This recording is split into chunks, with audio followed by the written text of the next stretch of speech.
आप देख रहे हैं पब्लिक समाचार, पब्लिक के हक में। अल्ताफ भाई, आप लोगों ने एक मजदूर यूनियन की ओर से एक यहाँ पे प्रोग्राम किया अर्का मॉल में, क्या वजह थी इसकी?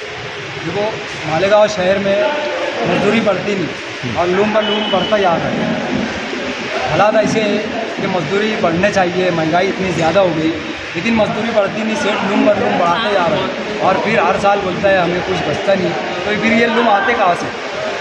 इतना पैसा आ रहा कहाँ से कि ये लूम पे लूम बढ़ाते जा रहे हैं। मजदूरी बढ़ना चाहिए और मज़दूरों को भी चाहिए कि लूम बढ़ा कर ना चलाए और मजदूरी का डिमांड करें क्या है, हमें मजदूरी बढ़ा कर दो, हम बढ़कर लूम नहीं चलाएंगे। इतनी मेहनत करने के बाद आदमी 30-40 साल में ही बूढ़ा होने लग जा रहा है और अपने बीवी बच्चों पर भी तवज्जो नहीं दे पाता।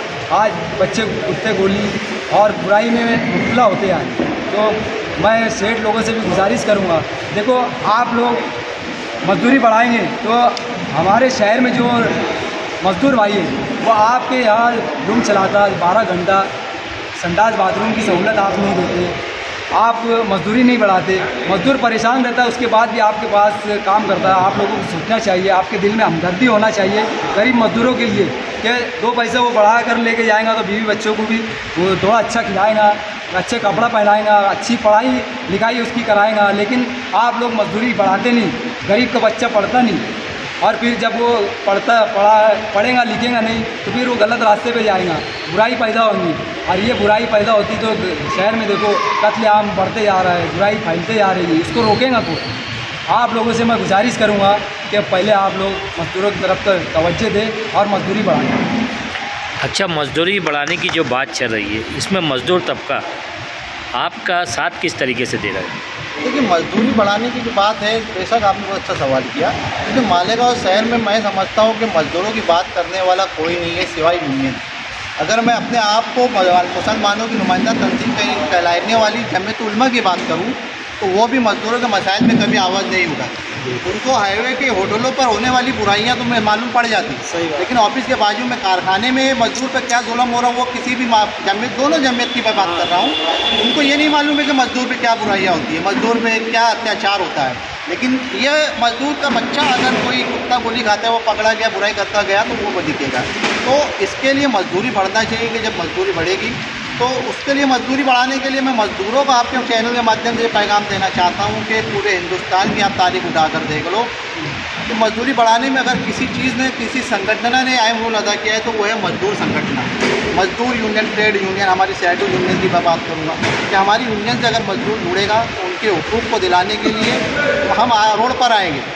बाबा साहब अम्बेडकर ने कहा था कि अगर ऐवान में आपकी आवाज़ को उठाने वाला कोई नहीं है तो फिक्र मत करो, तुम रोड पर आकर अपने आवाज़ को उठाओ और ऐवान में बैठे हुए लोगों को इतना मजबूर कर दो कि आपके हुकूक के लिए और आपके हक के लिए फैसले करने के लिए मजबूर हो जाए। तो मैं आपको यही कहना चाहूँगा कि मजदूरों को अगर अपने फैसिलिटी और अपने ऊपर होने वाले जुल्म को बंद करना है और मजदूरी को बढ़ाकर मिलना है, इतने मिलनी चाहिए, तो आप लोगों को मजदूर संगठन से जुटना पड़ेगा। और अगर मजदूर लोग चाहते हैं कि एक मिनट जरा रुकना, पूछ लेना एक बार। अभी इसमें प्रोग्राम में देखने में आया कि अल्ताफ भाई और आप लोगों ने जो है तो बहुत अच्छे तरीके से लोगों को समझाया, मगर एक बात ये भी समझ में आई कि यार सियासी लीडरान मजदूरों का साथ नहीं दे रहा है, इसके ऊपर आप क्या बोलेंगे? सियासी लीडरान जो मजदूरों का साथ नहीं दे रहे, इसलिए हमने उनको कभी इसके मजबूर किया ही नहीं ना, हम साथ देते ही है। जैसा मैंने पहले भी कहा कि हमारा मजदूरों को ये नारा रहना चाहिए कि आप जो है जो मजदूर की बात करेगा वही शहर पर राज करेगा। जैसा हर जगह देखा जाता है, जब इलेक्शन आता है तो वो लीडरान जो फोकस करते हैं कि यहाँ पर किसकी कितनी आबादी है, मुस्लिम है, दलित है, ओबीसी है, किसकी ज़्यादा आबादी है। और हमारे मालेगांव शहर में मजदूरों की ज़्यादा आबादी है, लेकिन जो हमारे लीडरान जो मजदूरों की तरफ नहीं फोकस करते हुए बुनकरों की तरफ फोकस करते हैं और हमारे मजदूर लीडरान जो है सबके तरफ फिरते रहते हैं, उन्हीं को वोट देते हैं। इसलिए मैं मजदूरों से मुद्दबाना गुजारिश करता हूँ कि अब का जो इलेक्शन भी आएगा, ये तो इलेक्शन की हमारी वो नहीं है, लेकिन अब जो इलेक्शन आएगा तो मजदूर सब ये एक नारा दे कि जो मजदूर की बात करेगा वही शहर पर राज करे। देखिए, इसमें मैं इनकी बात को आगे बढ़ाना चाहूँगा कि मजदूर वो हर लीडर को पता है कि मजदूर 500 रुपये लेगा और वोट दे देगा। तो मैं मजदूरों से ये कहना चाहता हूँ कि अब की बार अपना वोट जो है अपने हुकूक की तरह इस्तेमाल करें, क्योंकि शरीयत ने भी इसे एक शहादत का दर्जा दिया है। तो बिना किसी से कोई पैसा लिए जो सच्चा होगा, जो मजदूरों की बात करेगा, उसको राज करने का मौका मजदूर देगा। अभी जैसे मालेगांव वो शहर बहुत बड़ा हो गया है, दूर दूर से लोग जो है ये वीडियोस वगैरह देख रहे हैं, और अगर वो चाहते हैं कि किसी तरह से आपकी CITU यूनियन से जुड़े, तो उनको जुड़ने के लिए क्या तरीका है, कैसे जुड़ना पड़ेगा, आप कुछ बता सकते हैं? उसके लिए हमारी मेंबरशिप होती है। हाँ। अभी मालेगांव शहर है, आमतौर पे तो ये मेंबरशिप नासिक वगैरह में 300 साढ़े 300 होती है, लेकिन मालेगांव शहर में मजदूरी के हालात को देखकर हमने ऊपर के पदाधिकारियों से बात करके यहाँ पे अभी 150 रुपया मेंबरशिप रखी है हाँ। सालाना। उसमें वकील की फ़ीस होती है, मैंने आपको अभी बताया भी। इसकी एक पूरी ऐसी चिट्ठी हम मतलब ये मेंबरशिप का फॉर्म है, हमारे यहाँ कोई कार्ड वगैरह नहीं दिया जाता।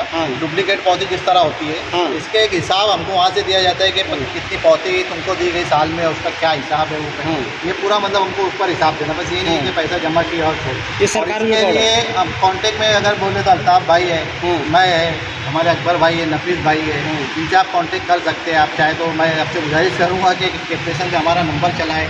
और इसके अलावा भी अगर नहीं तो पानी की टाँकी के पास हमारा ऑफिस है, centre of Indian trade union, CITU union का। आप वहाँ जाकर हमारा मेंबरशिप हासिल कर सकते हैं। तो पानी की टाँकी के पास कहाँ पर है और कितने बजे खुलता है, क्या है? अगर शहीदों की यादगार के पास जो कारपोरेशन का पानी की टाँकी मतलब जिसको हम पेटी के जो लाइन है, वहाँ पर पीपल के झाड़ के नीचे हमारा ऑफिस है, और वो 12 घंटे खुला रहता है। इसी वजह से अगर बंद भी हो तो वहाँ हमारा बंदा बैठा रहता है दुकान में। अच्छा, तो वो आपको हमारा एड्रेस या फ़ोन नंबर, कॉन्टेक्ट नंबर मिल जाएगा।